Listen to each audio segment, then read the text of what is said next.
Okay, this is Dr. Mark Cooper again today, and I want to discuss with you some self-hypnosis strategies.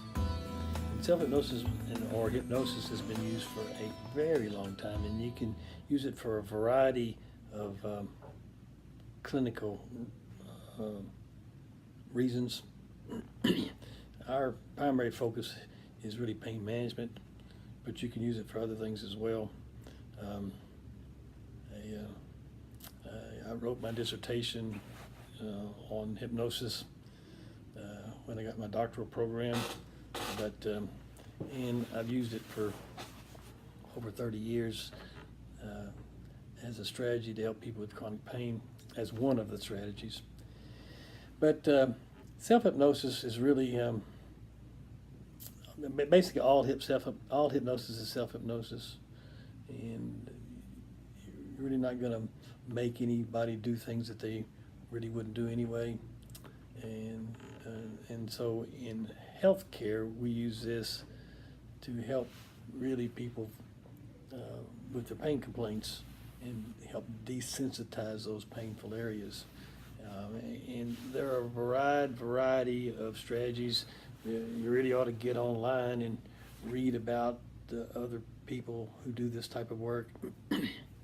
But it just as a general overview, self-hypnosis really, there's a few steps that you need to kind of be aware of. The first one really is that you ought to write down ahead of time the positive, and it needs to be positive, not negative, suggestions that you want to give yourself when you are doing this. So it's going to take some preliminary work. So I like people to write down what they want, and it's not what they don't want. So you don't want to say, hey, I want to get rid of this pain.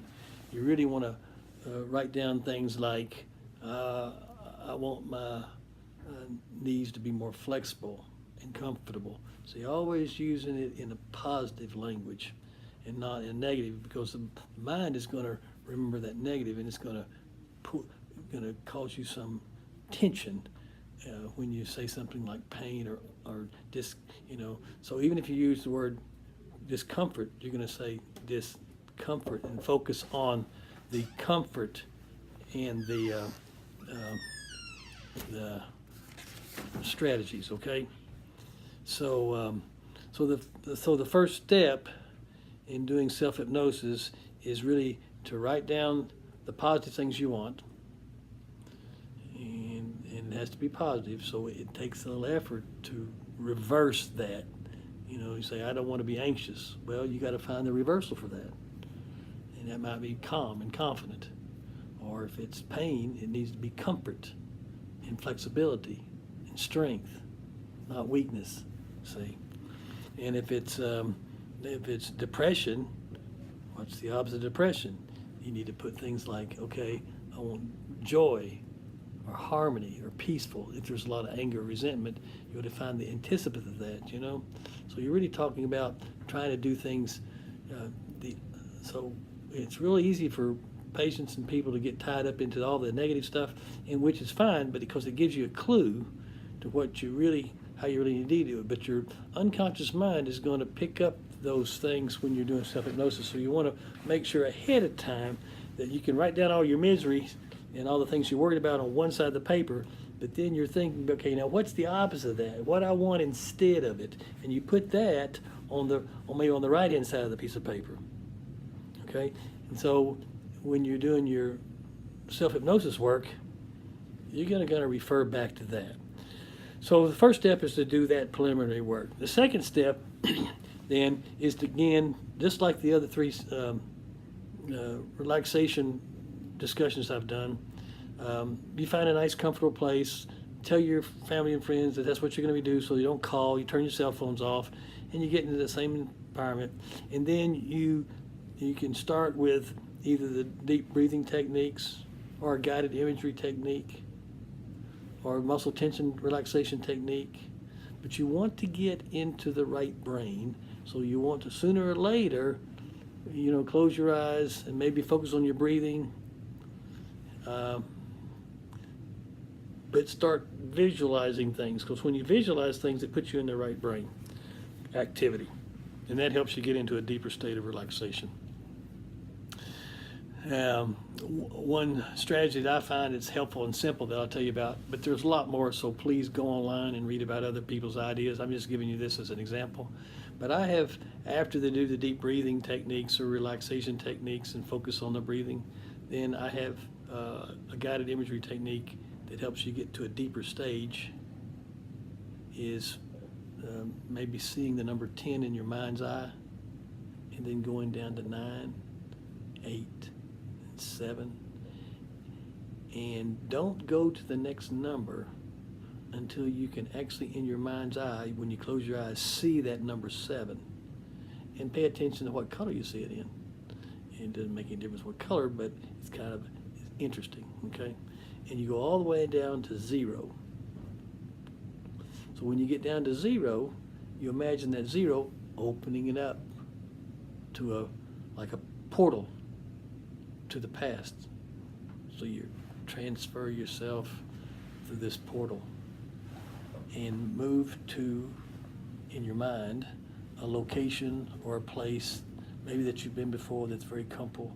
I like to use the beach, or most of the time, or maybe the mountains. So very similar to the guided imagery things. And again, you want to pick up all 5 senses. You want to try to imagine the smells, the sensations, the wind, visually see things. Smells are really good because they can, the olfactory lobes are right there, really close to the emotions. And so smells can be a very powerful tool to help get into a very relaxed state. And then once you get into that relaxed state, you're not out unless you went to sleep, and sometimes people do that. And if you do that, that's okay. That means you just needed to sleep. But if you can, then's when you start remembering and giving those positive suggestions back to you that you wrote down before. So it may be that my muscles are getting stronger and stronger every day. My legs are feeling stronger. I can feel the blood circulating through my legs, and my knees are flexible and comfortable.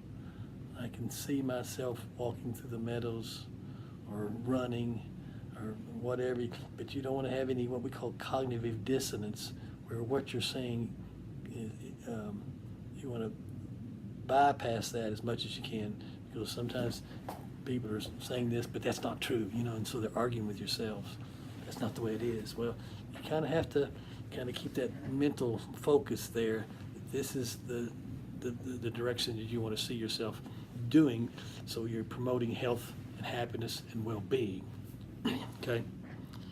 Now, another way to do this really is to maybe even make a tape of your own voice. And I've done this for people, and I have some tapes out there that I've done before. Make a tape so you don't have to work so hard. So you kind of make your own tape ahead of time of the strategies, the relaxation strategies, the guided imagery, the deepening techniques, which we talked about, and then and the positive suggestions, and then all you have to do is just put your earphones on and sit back and listen to it. And that's a good strategy if you're going to be doing self-hypnosis work as a part of your pain management. Okay. I want to mention one other thing, and that is about prayer. In our area, there is a lot of churches, and I'm an old minister too, and I really think prayer is a good strategy. It's almost like hypnosis, really, self-hypnosis, if you can really get into it. But I want to caution you again about prayer, in that prayers ought to be done in a very positive manner, in that you could maybe start out with saying what you want to be gone in your life, but you always want to put back what the opposite of it, the positive thing that you want to see back. So in the Bible it talks about the 10 deadly sins, but there's also there's the cardinal virtues. So Where there is love, where there is hatred, we'll sow love, for example.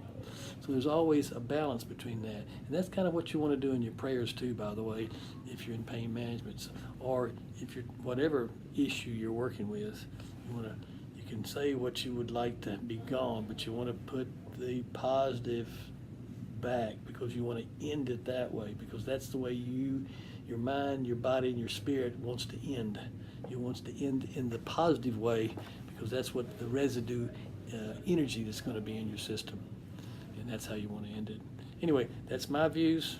I hope this is helpful to you, and hope you can incorporate it in your life, in your pain management. And again, this is Dr. Mark Cooper, and I will talk to you later. Bye.